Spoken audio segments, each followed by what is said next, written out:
भारत ने चीन में हो रही एससीओ ज्वाइंट स्टेटमेंट पर साइन करने से इनकार कर दिया। देखिए इस रिपोर्ट में।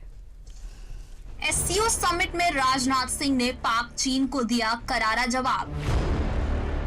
पाकिस्तानी रक्षा मंत्री से नहीं मिले Rajnath Singh. SCO joint statement पर साइन करने से कर दिया इनकार।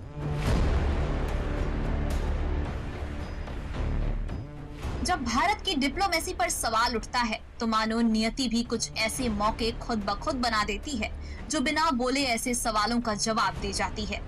सोचिए, जिस चीन में एससीओ की बैठक चल रही थी वहां पाकिस्तान भी मौजूद था और इसी मौके पर भारत आतंकवाद को लेकर जो किया वो किसी मिसाल से कम नहीं है।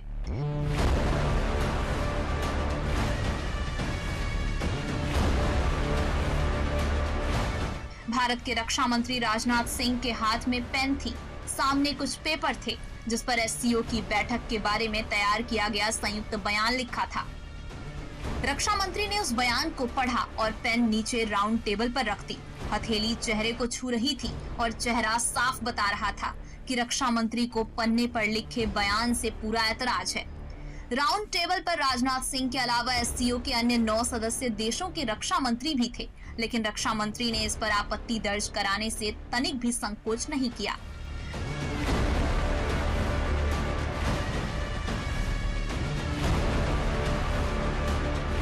रक्षा मंत्री ने पाकिस्तान, चीन समेत पूरी दुनिया को एक बार फिर से आतंकवाद पर सख्त संदेश दिया है।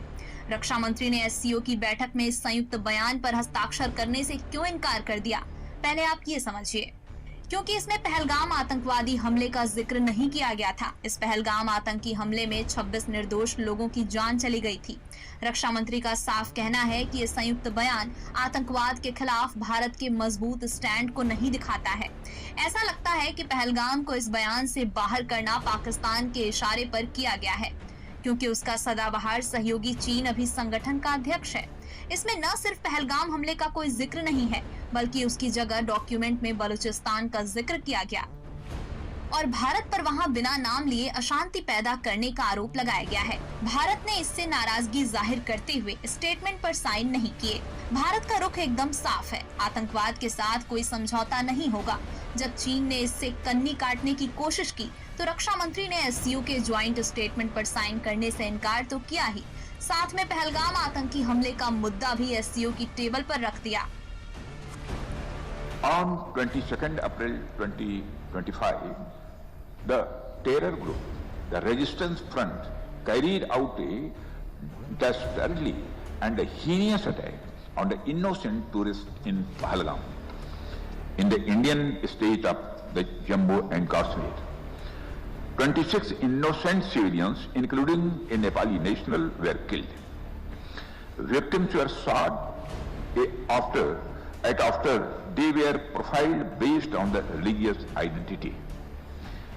The Resistance Front, which is a proxy of UN-designated terror group Lashkar-e-Toiba, claimed the responsibility for the attack.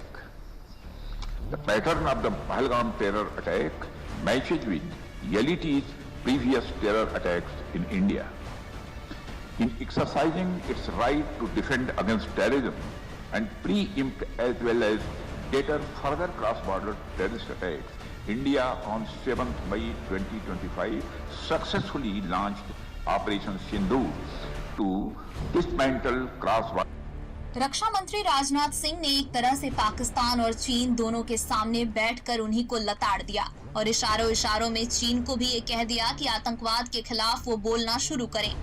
ये दोहरा चरित्र हिंदुस्तान बर्दाश्त नहीं करेगा।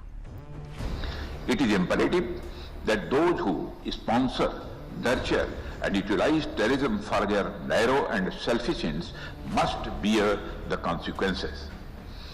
Some countries use cross-border terrorism as an instrument of policy and provide shelter to terrorists. There should be no place for such double standards. SCO should not hesitate to. SCO की meeting में माहौल ऐसा था कि बस रक्षा मंत्री राजनाथ सिंह बोल रहे थे और पाकिस्तान की पोल खुल रही थी। और जब ये सब कुछ हो रहा था तो उस वक्त पाकिस्तान के रक्षा मंत्री भी वहीं थे, लेकिन उनके जुबान चिपक से गए थे। रक्षा मंत्री के बयानों पर पाकिस्तान के एक भी लफ्ज नहीं निकले। यही नहीं, राजनाथ सिंह ने चीन के रक्षा मंत्री से तो मुलाकात की, लेकिन पाकिस्तान के रक्षा मंत्री से मुलाकात तक नहीं की। साथ में SCO मीटिंग में आए देशों को भी आतंकवाद के खिलाफ एकजुट होने का संदेश दे दिया। Excellency, I believe that the biggest challenges that we are facing in our region are related to peace, security and trust deficit.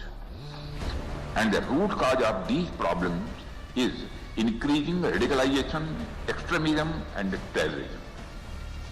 Excellency, peace and prosperity cannot coexist with terrorism and the proliferation of weapons of the mass destruction in the hands of the non-state actors and the terror groups. Dealing with these challenges require decisive action, and we must unite in our fight against these evils for our collective. रक्षा मंत्री राजनाथ सिंह ने एक तरह से चीन में बैठकर पाकिस्तान की दुखती नस पर हाथ रखा है। पाकिस्तान ने कहां ये सोचा होगा कि ये मीटिंग तो उसके मित्र चीन के घर में है, तो भारत क्या ही बोलेगा। लेकिन भारत के क्लियर स्टैंड ने पाकिस्तान और इसके हिमायती देशों की हेकड़ी बंद कर दी।